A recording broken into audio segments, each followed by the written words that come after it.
Everyone, Radhe Radhe সবাইকে। হরে কৃষ্ণ, জয় শ্রী কৃষ্ণ। আশা করছি তুমি সবাই খুব ভালো আছো, আমি খুব ভালো আছি। চলে এলাম ছোটো করে বৃষ্টি ভিডিও নিয়ে। তো আজকে একটুখানি পাপড়িকে মানে আমার একটা ছোট্ট কিউট একটা বোনকে সাজিয়েছিলাম।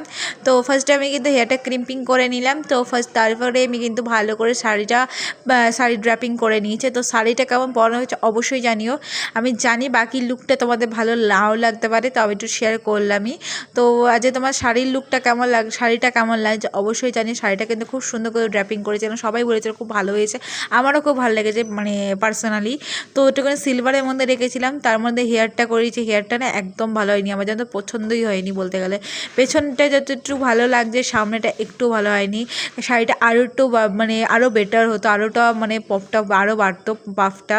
তো মানে আর ভালো হয়নি কি বলবো। আর ফেসটা একদম তোমরা ইগনোর করো, কিন্তু সামথিং অনেক মানে ওর মানে স্কিন টোরে ফাউন্ডেশন আমার কাছে ছিল না।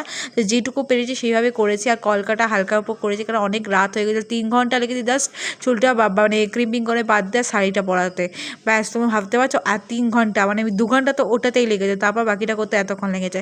যাই হোক, তোমাদের কেমন লাগলো জানিও, ভালো লাগলে অবশ্যই লাইক কমেন্ট সাবস্ক্রাইব ফলো করে দিয়ে। কিন্তু টাটা, দেখা তোমাদের ভিডিওতে। সবাই জানছি গুড নাইট, টাটা।